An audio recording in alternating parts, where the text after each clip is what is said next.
Assalamualaikum warahmatullahi wabarakatuh. Selamat pagi anak-anak. Bagaimana kabar kalian pada hari ini? Baik semua ya, alhamdulillah. Sebelum kita masuk pada pembelajaran hari ini, silahkan Reza sebagai ketua kelas untuk memimpin membaca doa terlebih dahulu. Ya.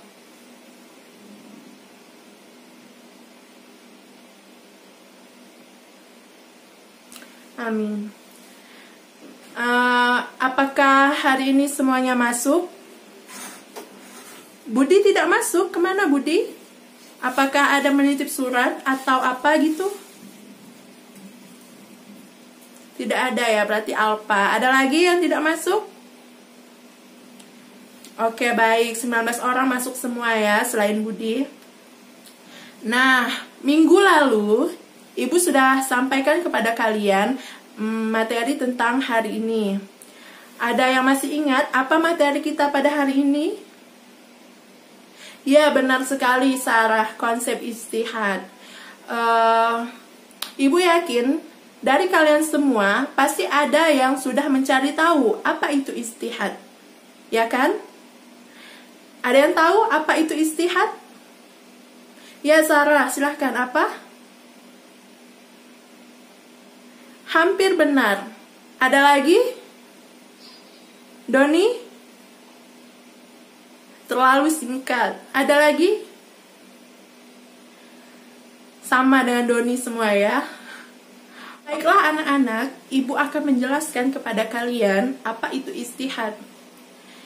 Istihad merupakan salah satu sumber hukum Islam setelah Al-Quran dan Sunnah yang pernah kita pelajari pada pertemuan-pertemuan sebelumnya. Dalam segi bahasa, istihad berasal dari kata istihada, yang artinya seperti yang telah dipaparkan oleh Doni tadi, yaitu bersungguh-sungguh, ya rajin, giat, dan mencurahkan segala kemampuan. Ada yang tahu orang yang melakukan istihad disebut dengan apa? Ayo, apa? Kelihatan ya, kalian tidak mencari tahu tentang materi pada hari ini. Tidak ada yang tahu? Oke, baiklah. Orang yang melakukan istihad disebut dengan mujtahid.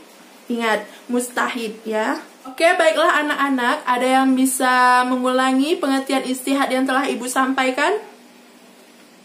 Oke, Sarah, silahkan.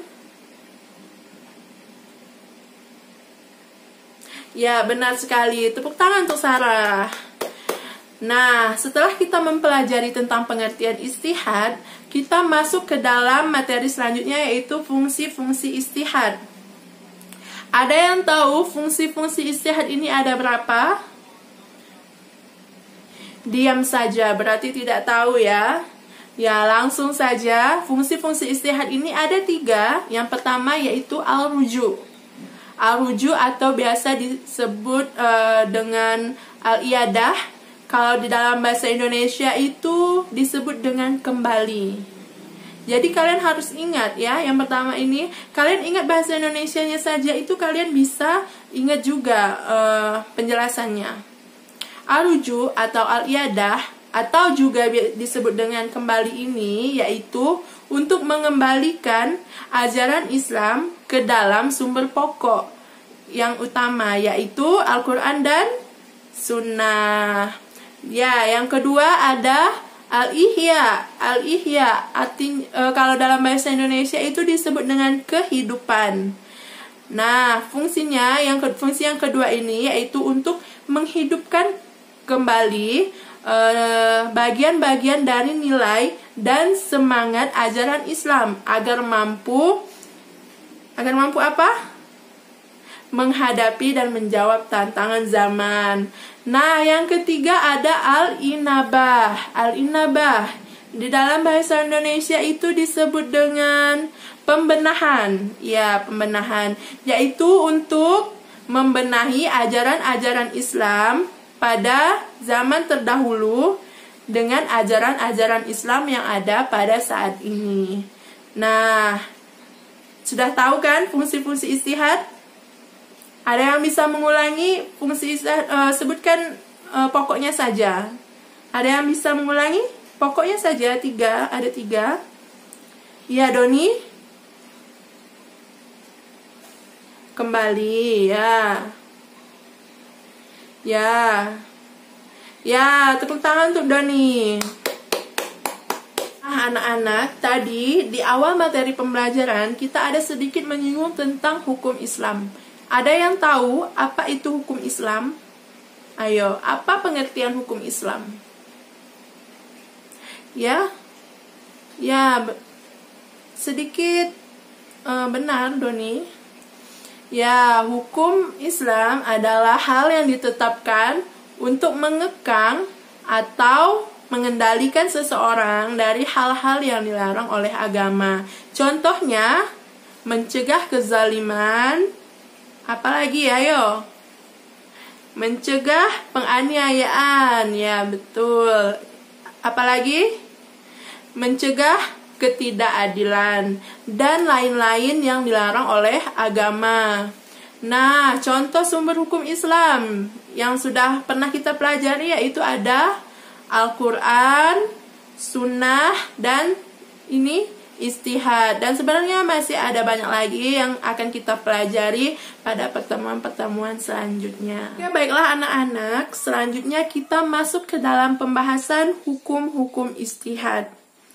Nah, hukum-hukum ijtihad ini sama dengan fungsi ijtihad, terbagi menjadi 3 golongan. Yang pertama ada hukum wajib ain. Hukum wajib ain ini berlaku bagi seseorang yang ditanya mengenai suatu masalah. Lalu kemudian masalah ini hilang sebelum hukumnya diketahui. Atau berlaku bagi seseorang yang mengalami suatu peristiwa yang ia sendiri ingin mengetahui hukumnya. Yang kedua ada hukum wajib kifayah, yaitu apabila seseorang ditanya mengenai suatu masalah dan masalah itu tidak hilang sebelum diketahui hukumnya, sedangkan ia masih memiliki mustahid lain. Nah, yang terakhir atau yang ketiga, hukum ijtihad yang ketiga yaitu sunnah, yaitu ijtihad terhadap suatu masalah atau peristiwa yang belum terjadi. Nah, apa tadi yang pertama? Hukumnya wajib ain. Yang kedua, wajib kifayah. Dan yang ketiga, sunnah. Anak-anak, selanjutnya kita masuk ke dalam pembahasan syarat-syarat berijtihad. Syarat-syarat berijtihad yang pertama yaitu menguasai bahasa Arab dari segala seginya sehingga memungkinkan menguasai pengertian susunan kata-katanya. Yang kedua, mengetahui Al-Quran. Dalam hal ini adalah hukum-hukum yang dibawa oleh Al-Quran beserta ayat-ayatnya dan cara pengambilan hukum dari Al-Quran dan ayat-ayat tersebut. Syarat-syarat yang pertama dan kedua ini sangat berkaitan karena ketika sudah memenuhi syarat yang pertama yaitu menguasai bahasa Arab, otomatis dia juga bisa memiliki memenuhi syarat yang kedua yaitu mengetahui Al-Quran. Karena ketika kita sudah menguasai bahasa Arab, otomatis kita juga bisa menguasai Al-Quran dengan cepat. Yang ketiga yaitu mengetahui hadis-hadis Nabi SAW, yaitu yang berhubungan dengan hukum-hukum syariah, sehingga ia bisa mendatangkan hadis-hadis yang diperlukan dengan mengetahui keadaan sanadnya. Nah, jika ia menguasai syarat ijtihad yang ketiga yaitu mengetahui hadis-hadis Nabi, ia bisa menggunakan hadis-hadis yang sahih. Nah, dengan demikian ketika ia berijtihad, ia tidak menggunakan hadis-hadis yang asal-asalan. Yang keempat yaitu mengetahui segi-segi pemakaian kias seperti ilat dan hikmah penetapan hukum dan fakta-fakta yang ada nasnya maupun tidak ada nasnya. Dan yang terakhir yaitu yang kelima, mampu menghadapi nas-nas yang berlawanan. Anak, tadi di awal ibu juga sudah jelaskan Orang yang beristihad disebut dengan ya mustahid. Nah, orang yang beristihad atau mustahid ini dibagi lagi. Ada tingkatan-tingkatannya. Apa saja? Oke, kita bahas satu persatu ya. Nah, untuk tingkatan yang pertama ada mustahid mutlak mustaqil atau disebut dengan mustahid independen. Yang artinya seseorang yang membangun sendiri teori dan kaidah istinbatnya tanpa bersandar pada kaidah istinbat pihak lain. Yang tergolong dalam mustahid mutlak mustaqil ini ada 4 imam, yaitu Imam Abu Hanifah, yang kedua Imam Malik bin Anas, yang ketiga Imam Al-Syafi'i, dan yang keempat Imam Ahmad bin Hambal. Ada juga Lais bin Sa'ad, ada Al-Auza'i dan lain sebagainya. Masih banyak lagi ya yang tergolong dalam mustahid mutlak mustaqil ini.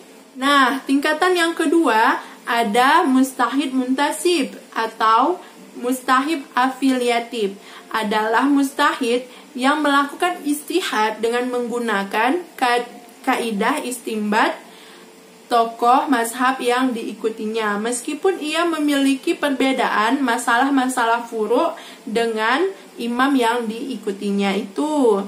Nah, golongan yang termasuk dalam golongan mustahid muntasib ini, yang pertama ada Abu Yusuf dari kalangan Hanafiyah, yang kedua ada Abdul Ar-Rahman bin Qasim dari kalangan Malikiyah, yang ketiga ada Al-Muzani dari kalangan Syafi'iyah, dan yang keempat ada Ibnu Qayyim dari kalangan Hambaliyah. Nah, sebenarnya masih ada banyak lagi. Ibu hanya memberikan sedikit-sedikit saja contoh yang termasuk dalam golongan mustahid muntasib ini. Untuk tingkatan yang ketiga ada mustahid fi al-mazhab, yaitu seorang mustahid yang mengikuti sepenuhnya imam mazhab mereka, baik dalam persoalan kaidah istinbat maupun persoalan-persoalan furu'iyah. Yang terakhir, yaitu yang keempat, ada mustahid murajih, yaitu mustahid yang tidak mengistinbatkan hukum furu'.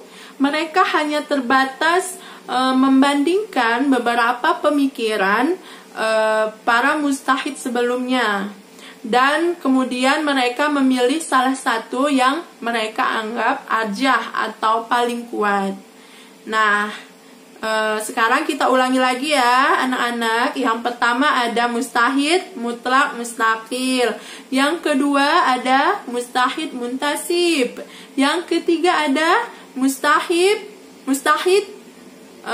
fi al-mazhab, yang keempat ada mustahid murajih. Oke. Setelah kita membahas mengenai tingkatan-tingkatan mustahid, selanjutnya kita masuk ke pembahasan macam-macam istihad. Nah, sekarang kita akan membahas satu persatu apa-apa saja golongan-golongan istihad itu. Yang pertama yaitu istihad al-bayani, yaitu istihad yang menjelaskan mengenai hukum-hukum syariah dari nas-nas syar'i. Yang kedua ada istihad al-qiyasi, yaitu meletakkan hukum-hukum syariah untuk kejadian yang tidak terdapat dalam Al-Quran dan Sunnah, dengan jalan menggunakan qiyas atas apa yang terdapat di dalam nas-nas hukum syar'i. Selanjutnya yang ketiga, nah ini yang terakhir ya. Yang terakhir ini yaitu al-istihad al-istislahi, yaitu hukum-hukum syariah untuk kejadian yang tidak termasuk di dalam Al-Quran dan Sunnah, dengan menggunakan ar-ra'yu yang disandarkan atas dasar istislah. Maksud istislah di sini yaitu kepentingan kehidupan manusia untuk menarik manfaat dan menolak mudarat dalam kehidupan manusia. Nah, ternyata anak-anak, istihad ini hanya terbagi menjadi 3. Apa tadi yang pertama? Istihad al-bayani. Yang kedua, istihad al-qiyasi. Yang ketiga, istihad al-istislahi. Oke. Baiklah anak-anak, sepertinya cukup pertemuan kita pada hari ini. Intinya ketika kita ingin beristihad atau bersungguh-sungguh untuk mempelajari ajaran Islam, kita harus memenuhi syarat-syarat beristihad terlebih dahulu. Nah, sebelumnya terima kasih untuk kalian yang sudah mendengarkan dengan baik penjelasan yang telah Ibu sampaikan. Pesan-pesan Ibu untuk pertemuan kali ini, kalian harus tetap semangat untuk mempelajari agama Islam, karena agama adalah pedoman hidup kita ya anak-anak. Jangan bosan untuk terus belajar dan belajar. Nah, mungkin itu saja yang dapat Ibu sampaikan. Sebelum Ibu tutup, silahkan Reza untuk membaca doa terlebih dahulu. Oke. Amin. Baik, semuanya sampai jumpa di pertemuan berikutnya. Oke, wassalamualaikum warahmatullahi wabarakatuh.